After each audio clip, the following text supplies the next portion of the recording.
नमस्कार, मैं हूं ध्रुव सिंह और आप देख रहे हैं हमारा चैनल बात कही अनलिमिटेड। बात कही के फिल्मी गानों की सीरीज में एक बार फिर आपका स्वागत है। आप हमारे चैनल को लगातार अपना सहयोग दे रहे हैं, अपना प्यार दे रहे हैं, इसके लिए आपका बहुत बहुत आभार।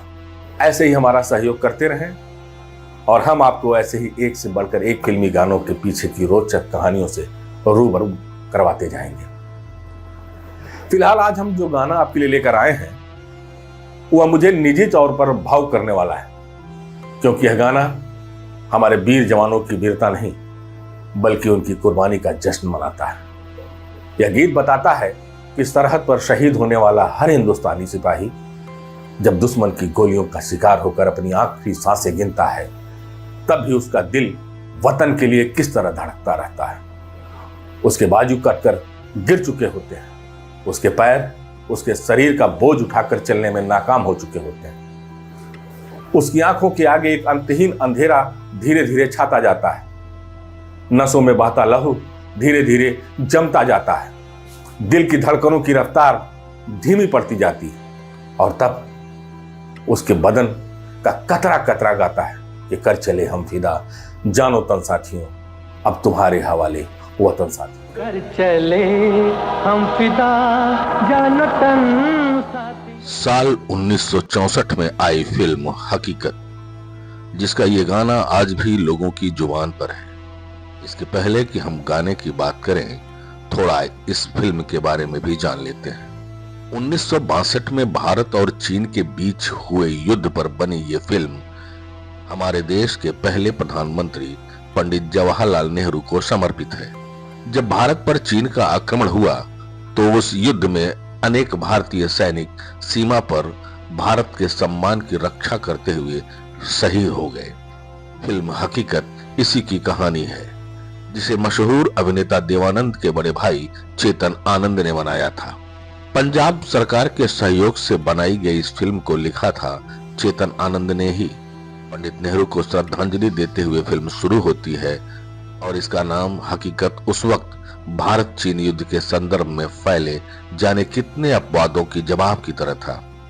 अब आइए इस गीत पर एक नजर डालते हैं। कर चले हम फिदा जानो तन साथियों। फिल्म हकीकत का ये गाना भारत का दूसरा राष्ट्रीय गान भी कहा जाता है। साल 1947 में बने भारतीय समाज को एकता के सूत्र में बांधने का काम करता है ये गीत।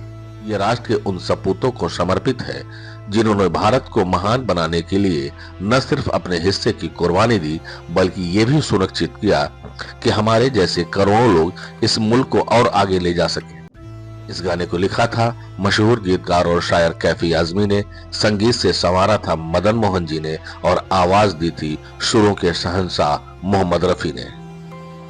इन तीनों ने मिलकर एक ऐसा गाना तैयार किया कि आज भी हर एक भारतीय के जेहन में ये ताजा है।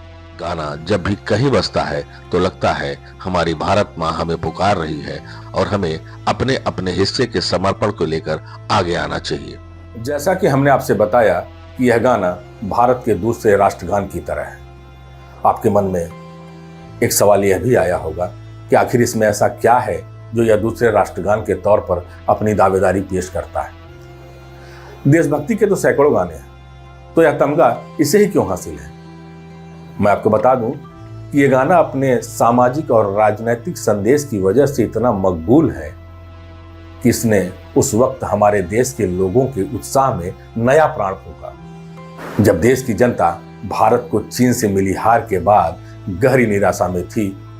यही बात इस गाने को सबसे अलग बनाती। कहते हैं युद्ध नए नए आजाद हुए भारत के जख्मों पर डाला गया एक ऐसा नमक था जिसके दर्द आज भी 140 करोड़ की आबादी वाले इस मुल्क को कचोटता है। साल 1947 में एक नया मुल्क बनाने की धुन में लगी हमारी पिछली पीढ़ियों के लिए यह युद्ध एक सदमे से कम नहीं था। हजारों सालों की पराधीनता की बीड़ियों में जकड़ा भारतीय जनमानस जब आजादी का स्वाद चखता है तो उसकी उम्मीदों को पर लग जाते हैं। जाति, धर्म, भाषा, क्षेत्र का भेद बुलाकर अपने भारत को फिर से एक नए मुकाम पर पहुंचाने के लिए लोग जी जान से जुट जाते हैं। तभी चीन हमारे मुल्क पर एक दुस्साहसपूर्ण हमला करता है। भारतीयों को लगता है कि उनके सुंदर सपने को किसी ने बूट के तले कुचल दिया हो। इसी बीच एक फिल्म आती है और साथ में आता है ये गाना। सांस थमती गई, नब्ज जमती गई। कहते हैं इस गाने ने निराश भारतीय समाज को एक नई ऊर्जा का संचार दिया और चीन के बाद जब भारत को कमजोर समझकर पाकिस्तान ने हम पर हमला किया तो हमने उसे मुंहतोड़ जवाब दिया। तो आपने देखा कि कैसे ये गाना हमारे सामाजिक और राजनीतिक जीवन में उमंग का नया संचार करता है। इस गाने के पीछे की एक और कहानी है, वो है फिल्म में गाने को इस्तेमाल करने के तरीके की कहानी। दरअसल ये गाना फिल्म के किसी सीन में नहीं था, बल्कि फिल्म के आखिरी में बजता है, लेकिन ऐसा सोच समझ कर किया गया था और ये आइडिया फिल्म के गीतकार कैफी आजमी साहब का था। हकीकत फिल्म की पूरी यूनिट को नहीं लगता था कि कैफी आजमी साहब का यह प्रयोग चमत्कार करेगा, लेकिन इसने चमत्कार किया।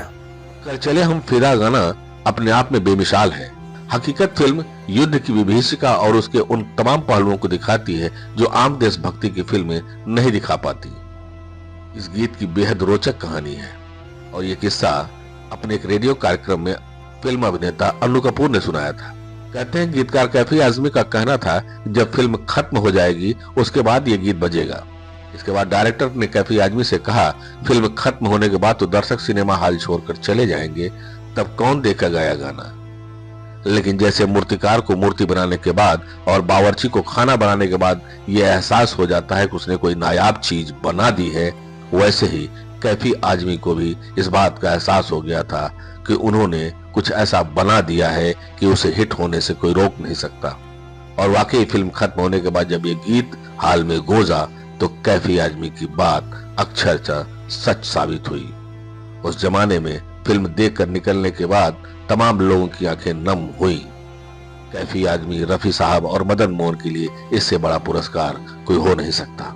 जान देने की रुत रोज आती नहीं। वैसे मैं आपको बता दूं कि हिंदी सिनेमा में ये शायद पहला एक ऐसा गीत है जो फिल्म खत्म होने के बाद बजता है, लेकिन जब बजता है तो हमारे अंदर एक भाव भर देता है। शायद यही इस गीत की सबसे बड़ी ताकत है।